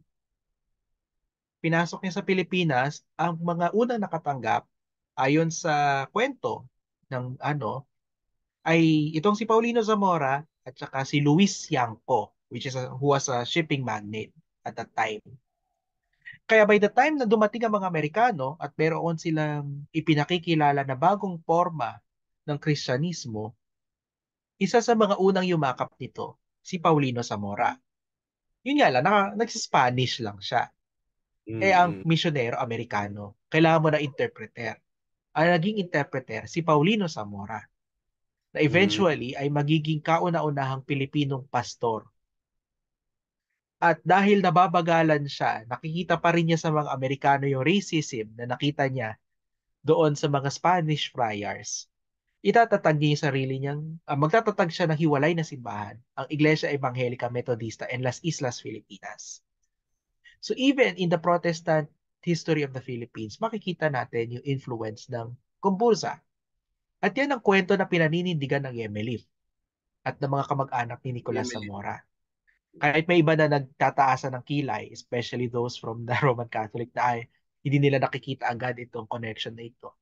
Pero yun ang meta-narrative ng Yemelif na kung hindi dahil sa injustice na nakita nila sa pagpatay kay Zamora, hindi may inspire na magtanong si Paulino at si Nicolas. And siguro yun din ang isa nating magandang tanongin. Isang aral na mapupulot natin sa Gomburza. Ano yung mga moments that make us ask, tama pa ba yung mga nangyayari? Okay pa ba to? O baka kailangan may magbago? Wow. Ang ganda, no? Kasi kung ginusto natin, kung pinanood natin yung Gomburza at nagustuhan natin siya, sana makita natin ulit yung kahalagahan ng pagtatanong, pag-question. Kasi parang ang nangyayari ngayon, tanggapin mo na lang. Umuo ka na lang, umayon ka na lang, masyadong malakas. Pumirma ka na lang. Umirma ka na lang, may ayuda ka pa. Oh. Na hindi natin tinatanong, ano ba ang implikasyon nito? No, na babaguhin natin ang ating konstitusyon, no? Hindi tayo magsasalita ng yung lagi na lang na tama ang gobyerno para sa atin, di ba? I mean, again, hindi natin gustong pabagsakin ng gobyerno. Gobyerno natin yan eh. Yung iba siguro, bahala na sila doon. Wala akong pakialam doon. Pero hindi pwedeng hindi mo siya kukwestiyonin. Kung ang may mga kawawa, tulad yung jeepney modernization, na gusto ko. Pero, paano ba natin isasama pati yung mga hindi kaya? Ano ba yung pwede natin gawin para sa kanila, di ba? Or kung ano pa man ng mga bagay-bagay. Kasi gusto nating mangyari lahat yan, yung modernisasyon, yung mga issue. Pero kailangan magtanong tayo. Kasi kapag hindi tayo nagtanong, walang magbabago. So si Padre Gomez Burgos Zamora, and by the way, nagmukha kasing walang gawain si Zamora, di ba? Kundi magsugal. Tapos so sa pelikula, at sabi rin kasi ni Father Schumacher, walang little evidence daw of the activity of Father Zamora in the secularization. Pero again, although again, I na-meet ko yan si Father Schumacher. Pinuntahan niya ako sa room, pinuntahan ko siya sa room sa ano niya, dun sa kanyang home sa Jesuit residence bago siya namatay. Nakausap kami niya at sinasagot niya rin yung mga email ko, kaya masaya ako. Father Schumacher. Pero may iba pang historians na pwedeng konsultahin na baka may ibang sinasabi about Father Zamora. Halimbawa, Eufemio, noong 1860s, mayroong isang, or 1850s or early 1860s, mayroong isang protest laban sa City of Manila na inattendan supposedly itong si Padre Zamora. Padre Gomez at Padre Zamora, if I'm not mistaken. It's in one of my slides nung talk ko eh. May Gomburza talk ako, may Gomburza tayo na NHCP documentary, no? Pwede nyo panoorin. Although may nasabi akong mali doon, aminin ko na sa inyo. Para lang maglilinis lang ako ng aking kasalanan dito. Parang nabanggit ko yata in passing na sa Marianas tinapon yung 3 na mason. Mali yun. Supposedly, tatapos sila sa Ceuta, Morocco. Ceuta daw ang whatever, no? Ceuta daw. Basta Ceuta yun. Ceuta, no? Ceuta. Morocco. Pero sa Spain na lang sila itinapon, no? At eventually sila ay nilipat sa dito. Sila ay nakatakas at lumipat ng France, no? So anyway, that said, no. Sorry, mahaba na, no? Kasi na kailangan lang i-clarify to. Again, this is not even a full review of the film Gomburza. Napakaganda ng Gomburza. Pero it has Ang kailangan nyo maintindihan, bilang pelikula, ito'y fiction based on facts. Who don't expect it to be totally accurate. At kung may mga stand silang ginawa sa pelikulang ito, pag-usapan na lang natin kung ano yung nuance. Pero bilang pelikula, hayaan nyo. As long as hindi ito tuwirang pangbabaluktot, hindi yung alam mong ginagawa pa lang yung pelikula nang babaluktot na. Di ba, Yuffie? Iba-ibang usapan yun. Ibang usapan yun. At saka ang role ng isang historical film ay hindi maging substitute ng libro. Ang dapat para maging mabisa isang historical film, ito dapat ay mag-inspire sa publiko na magbasa at magsaliksik. You know it's a good film when people are asking questions. And asking, so accurate ba yon? So talaga bang hindi nakakatayo si Mabini? Bakit daw? Kahit ang bobo ng tanong, the fact that they ask questions means that the film is effective. At nakita natin yan sa teleseryeng Maria Clara at Ibarra. Biglang nagtaasan daw ang sales ng Noli at Philly nung Oo na nga. umuso yan teleseryeng yan. Sabi daw Baka magagalit siguro, daw sa Rizal kapag daw nakita niyo yung ginawa sa ano. Hindi naman, daming ang bumili ng Noli.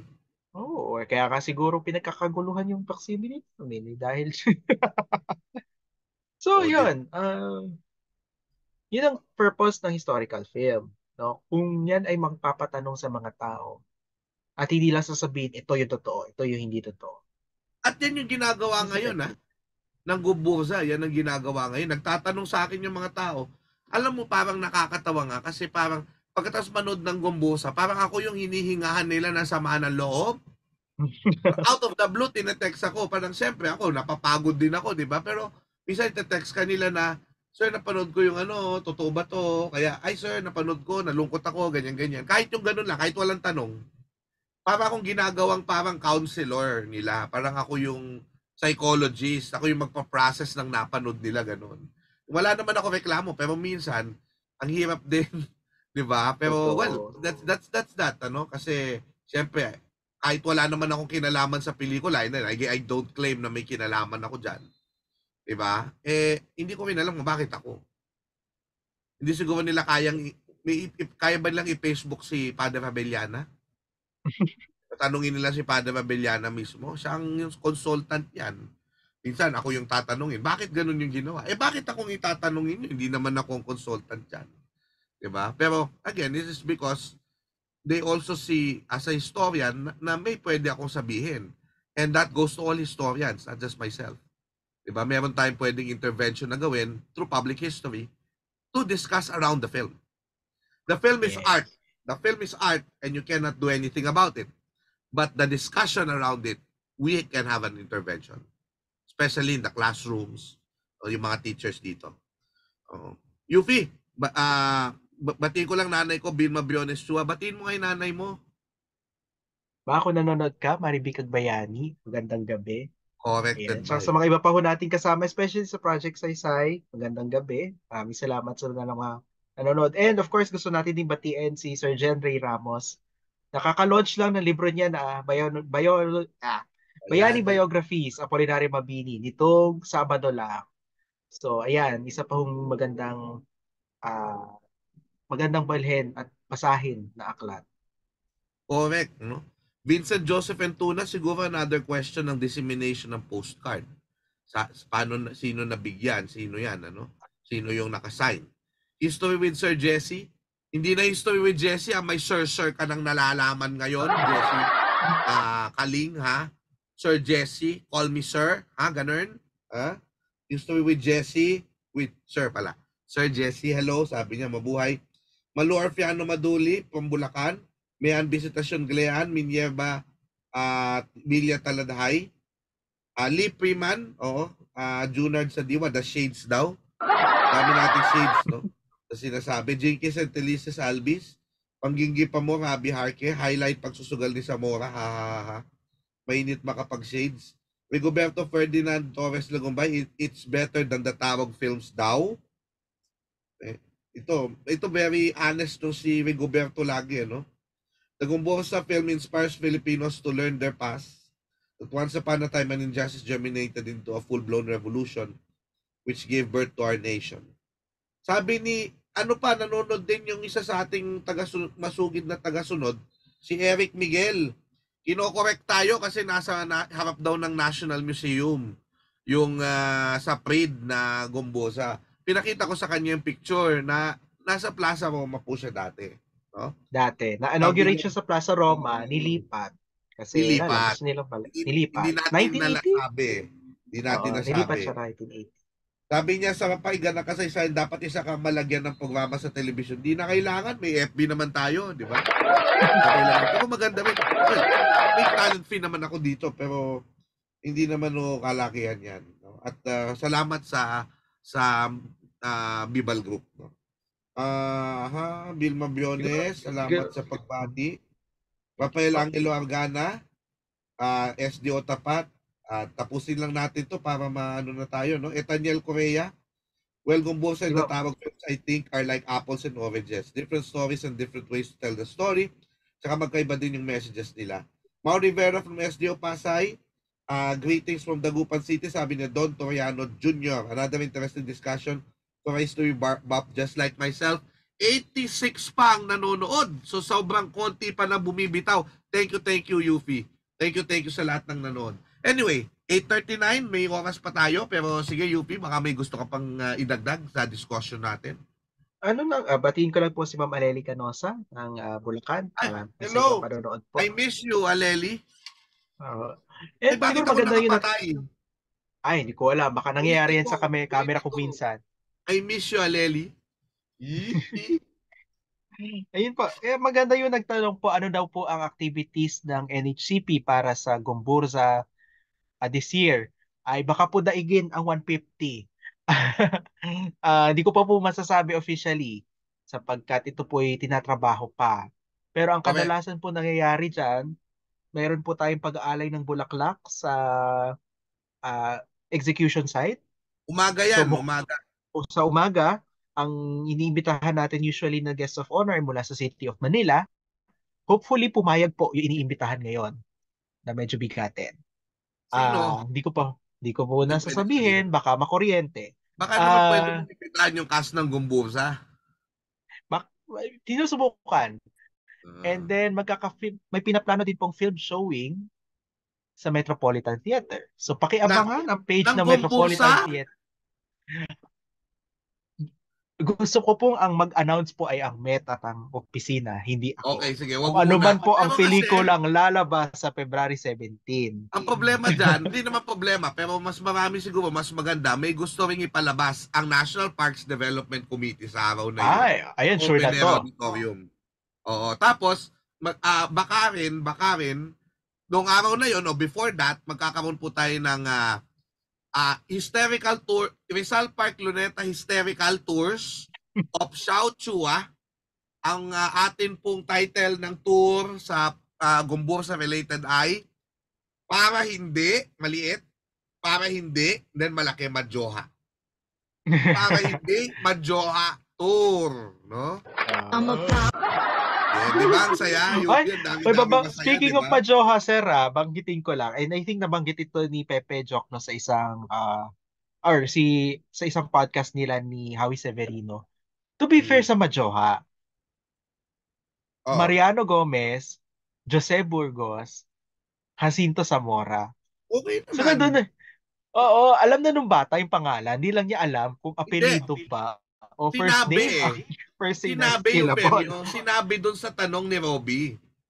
Mariano Gomez, Jose Burgos, Jacinto Zamora, sinabi. Tapos, ang thinking niya doon, alam ko, first syllable yan. Alam ko, first syllable yan.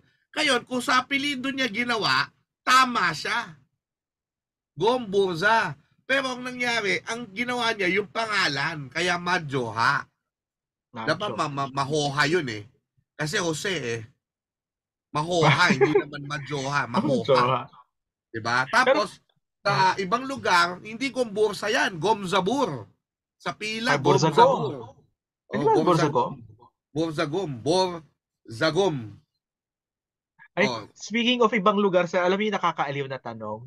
Isa sa mga naglabasan na idea nung lumabas yung Gomburza na film. Bakit daw sa iba't ibang lugar sa Pilipinas, may Burgos, may Burgos, may Gomez, wala masyadong Zamora.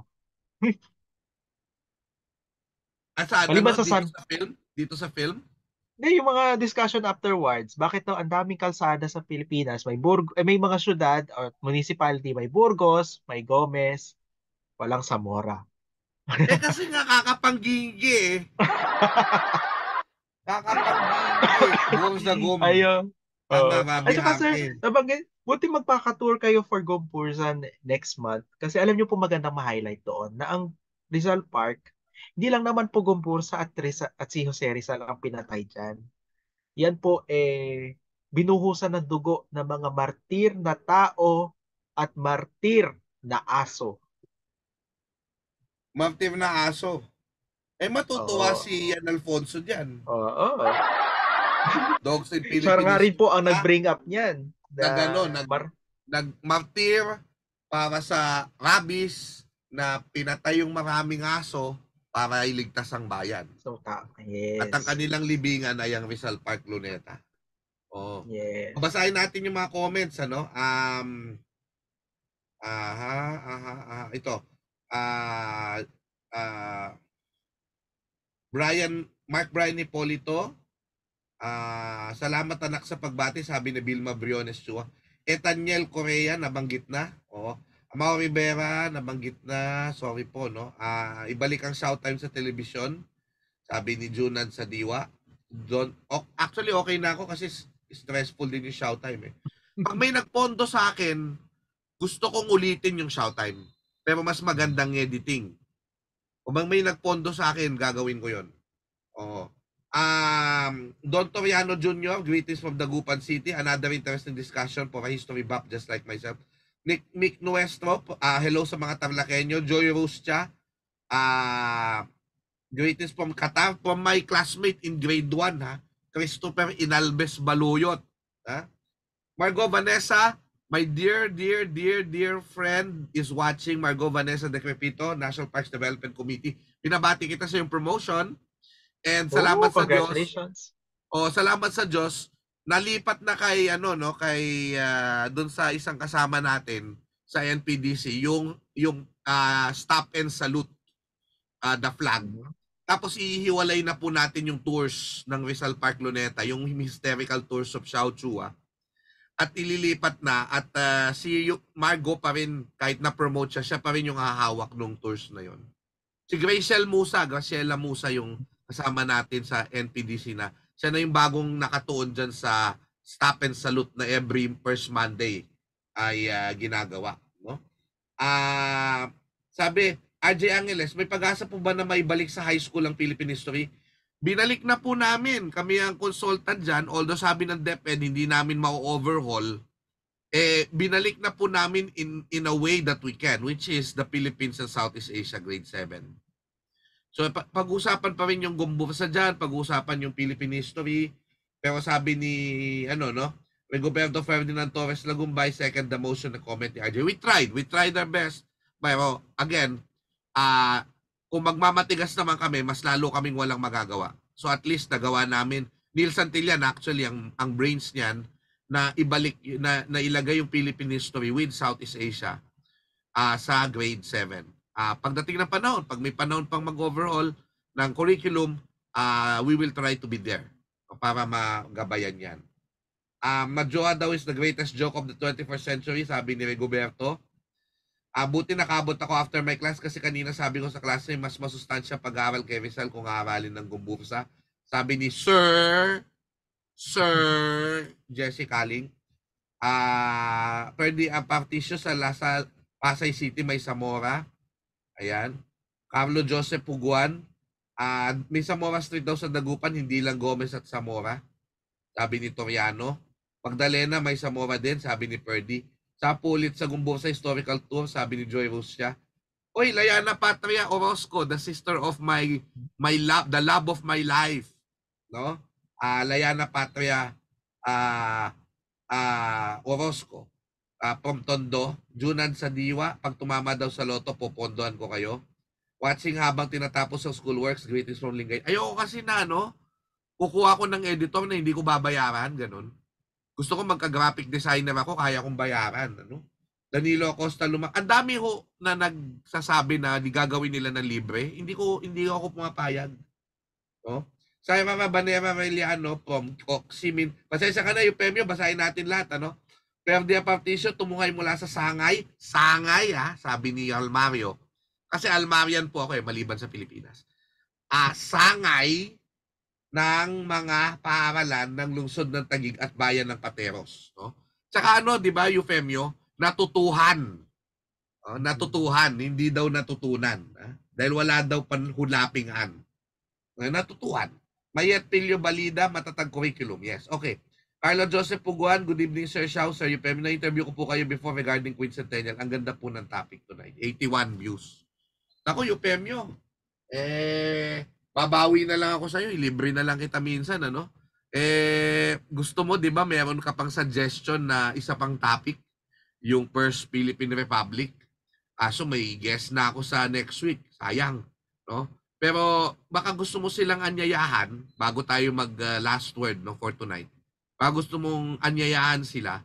Kasi may mga malalaking events tayo ngayon sa NHCP para gunitahin itong konstitusyon, unang konstitusyon natin at ang unang republika, the first constitutional democratic republic in Asia, January 23, 1898. Na of course, bunga din yan ng sakripisyo ng Majoha, no? Gumbusa, sorry. No? Ay, at bago ko banggitin yung mga activities ng NHCP, alam niyo po ba na isang pamangkin ni Jose Burgos, si Manuel Ceres Burgos, ay naging Revolutionary General at miyembro ng Kongreso ng Malolos. Teka lang, Revolutionary General si Manuel Jerez? Ay, kung hindi Jose. ako nagkakamali, hindi ko alam kung magkaiba si Manuel at si Jose, pero hindi, mali, sa kanila. mali. Si Manuel yung pare. Hindi, mali. Hindi. Jose, Manuel nga, di ba? Si Manuel ang delegate na alam ko naging general din.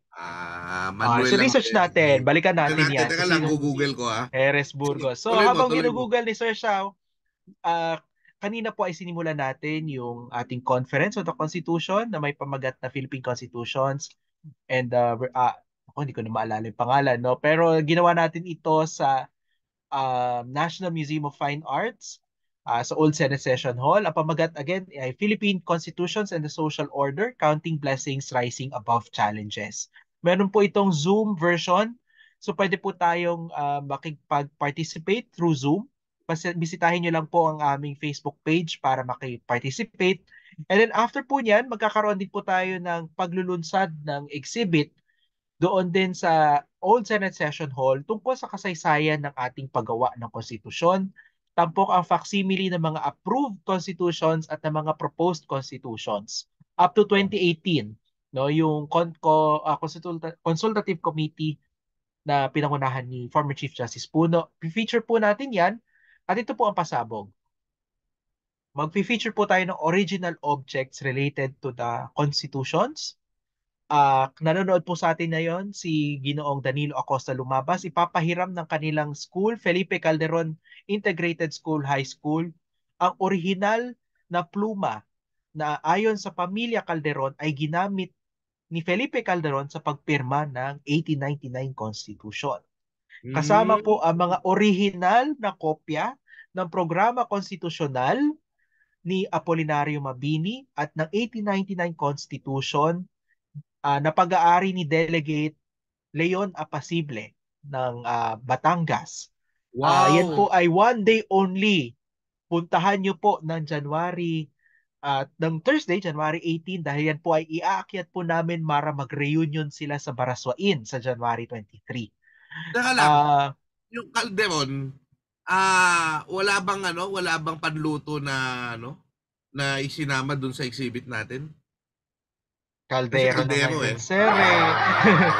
And i-feature dahil kasama po natin sa organizers ang surviving delegates sa 1971-1972 Constitutional Convention, may mga materials din po tungkol sa kanila, including the ceremonial mace na kanina lamang po ay tinurn over na ang pangangalaga nito sa NHCP. So tampok po ito, it's a month-long exhibit, although may mga bagay na for Thursday only.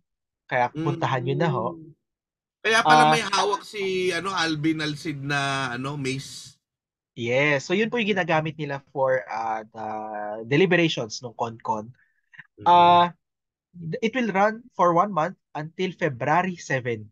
Sakto. Anniversary ng Gumbursa. Yun, Ah, yun. and then sa January 23 itself, magkakaroon po tayo ng malawakang pagunita sa Baraswain. Inimbitahan na po ang Pangulo, iniimbitahan din po ang Speaker at ang Pangulo ng Senado. Hinintay na lang po natin kung magko-confirm po sila. At for the first time in many years, gagawin po ito sa loob ng simbahan, imbis sa labas. No? So, susubukan nating i-recreate yung feel nung in-inaugurate ang First Philippine Republic 125 years ago. May Ah, narinig ako na usap-usapan ng isang plano pa, pero ayokong sabihin kasi baka hindi matuloy.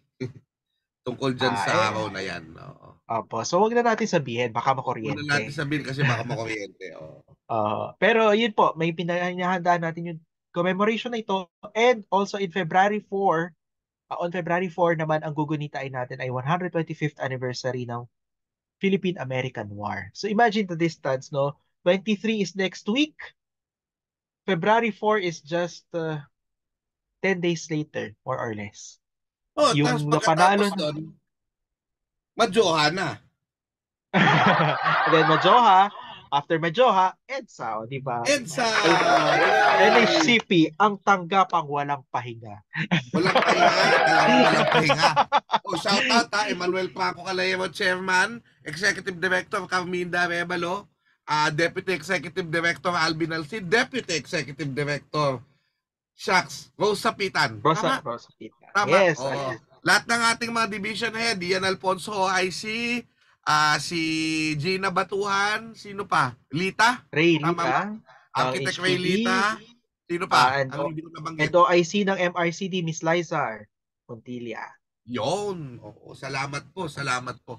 And all the personnel of the National Historical Commission of the Philippines. Alam nyo naman, kahit na through thick and thin, kasama nyo ko, we can have some disagreements personally sometimes. Some of you may not like me, but well, as long as I'm alive, I'm here to stay and I'm here to uphold and to support the National Historical Commission of the Philippines. Whether you like me or not. Ha? Dr. Professor Blanc, even if you did not like me, I was there. Ha? So, okay lang. Kasi it's not about me. It's not about you. But it's really about our heroes. That's why we have to support this commission. They're understaffed, under budget, doing overwork. Ladies and gentlemen. And they're not even asking for our appreciation. Pero I hope that we support them and we understand sometimes that they cannot do everything. Diba? Salamat Eufemio. Salamat po talaga sa inyong pagsama sa akin ngayong gabing ito. Bago tayo magpaalam, Zeke Barco from Imus, Jonathan Tendero Habana, salamat po. Carlo Joseph Huguan, nabanggit na pala. Oo, sige. So, thank you again, Eufemio. Eufemio, again, anything that you want to say, kasi announcement yung ginawa mo kanina, anything that you want to impart to our audience tonight? Muli, maraming salamat po Sir Shao sa pag-imbita. Maraming salamat sa pag-highlight ng topic natin ngayong gabi. Bagaman ito magbumukhang trivial, magbumukhang ay tsura lang naman yan. Pero mahalaga yung aral na natutunan natin sa pagpanood ng Gumbursa, sa pagkilatis doon sa litrato daw ng Gumbursa, yung halaga ng pagtatanong kung tama ba, yung halaga ng pagtatanong kung nararapat ba, deserve ba natin to, dapat ko ba itong gawin, at yung pagtatanong, may magagawa ba ako pag nagtanong ako? Ako ay naniniwala, may magagawa tayo. Dahil kung hindi tayo naniwala na may magagawa tayo para sagutin yung mga tanong natin yan, hindi tayo magiging Pilipino. Hindi tayo magiging malayang bansa. Hindi po tayo magzo-Zoom meeting ngayon at pag-uusapan ng Gumbursa. So nawa ito yung maalala natin. I think Gomburza is still on theaters throughout the Philippines. At malay natin, baka may mga special screening na libre. Tingnan natin. Ah, abangan, panoorin natin. And hindi lang yon, pati yung mga iba pa nating pelikulang Pilipino, suportahan natin. Palagay ko, Sir Shauk, baka gusto nyo mag-episode ng Malyari naman. Kasi that's another thing. Oh, Papapatanong pwede, tayo. pwede. Oo. Ah, magtanong tayo. Magsaliksik at kumilos. Kapag may nakuha na natin yung mga sagot, hindi man ito perfect, hindi man ito overarching, pero sa impormasyon na meron tayo na talagang pinagsikapan ho nating saliksikin, nawa makakuha po tayo ng inspirasyon para kumilos para sa bayan, para sa Diyos, para sa ating lahat. Maraming salamat, Yuki. At salamat sa NHCP kasi lalo na yung forum kanina, parang nagkaroon ng golden opportunity na i-clarify ang ating saligang batas and a clarification that comes from history, from the government agency of history. Diba? And all the things that you do, salamat muli, Yufi. Mabuhay. Salamat. Sa ganang akin, ang gagawin ko lang sabihin sa inyo na merong nagsuggest noon 500 years of Christianity in the Philippines, kausap ang gobyerno, NHCP, hindi ko na lang babanggitin kung sino, pero may isang nagsabi daw from the church na dapat daw magkaroon ng, sa 500 years, magkaroon ng parang velvet mass para ipaghingi ng tawad ng Catholic Church ang pagkamatay ng Gumbursa, ang pang-aapi ng mga ibang Espanyol nung unang panahon ng colonization of ng colonization ng Espanya, etc., etc. And then sabi ng Pilipino na official ng NHCP, sabi niya, bakit magpapasorry kayo? Hindi naman kailangan. Kasi hindi naman Pilipino ang simbahan noon. Kayo Pilipinong simbahan, kayo bang nagpapatay sa Gumbursa? Kayo bang sumakop sa Pilipinas? Diba? Again, it's not your sin to be sorry for. And tama siya. Why? Dahil ang laban ng Gumbursa para sa Philippinization ng church ay nagpatuloy hanggang 1970s, hanggang sa pinakahuling mga major orders na ang kanilang leader pa rin ay mga dayuhan hanggang sila'y mapalitan ng mga Pilipino. Hanggang 1970s, dayuhan ng mga ang mga praile na namumuno sa Philippine Church. 1970s lang. Oh? In fact, patuloy pa rin ang ating quest para maintindihan ng Pilipinong simbahan. Dahil kasama sa pag-intindi sa Pilipinong simbahan, yung debosyon ng mga tao sa Poong Jesus Nazareno at sa iba pang mga debosyon ng Santo Niño halimbawa, na hindi nagigets ng iba ng mga pare kahit Pilipino na sila. No? Yan ang makikita natin yan. 'Di ba? So, yan ang makikita natin. Sabi nga ni Yufi, ano man ang circumstances ng pagtanggi kay Hermano Pule, nakakatawa na ang Grand Master ng Order ng Preachers sa buong mundo ay Pilipino. 'Di ba? So, buong mundo 'yan. Ang head ng lahat ng Lasal ay Pilipino, no? Ang namumuno sa maraming ngayon ay Pilipino, no? Sa mundo, sa Vatican. Yan ang makikita natin. Malaking itinaas ng dangal ng ating kaparian at ng Pilipinong simbahan. So, pero again, bagamat ang laban ng Gumbursa ay unang tingin parang sa simbahan, ito rin ay para sa rasa, para sa diwang Pilipino, diwang ng Pilipinas. No? Whether we believe na sila ay nakaapekto sa mga maliliit o hindi, o sa mga elite lang sila, it doesn't matter. No? Dahil nagamit silang simbolo. Icon! Ang tatlong paring ito ay icon para ibandila natin at ipagsigawan ang pagnanais nating lumaya. At hanggang ngayon, ang kwento ng tatlong paring ito, kahit nung ginawang pelikula, patuloy na inuudyok tayo. Manindigan, manindigan, manindigan. Ako po si Xiao Chua na nagsasabing, lagi nagpapahiwatig sa inyong sa ngalan ng Bibal Group. Laging tatandaan, ang kasaysayan ay kaysaya. Babuy!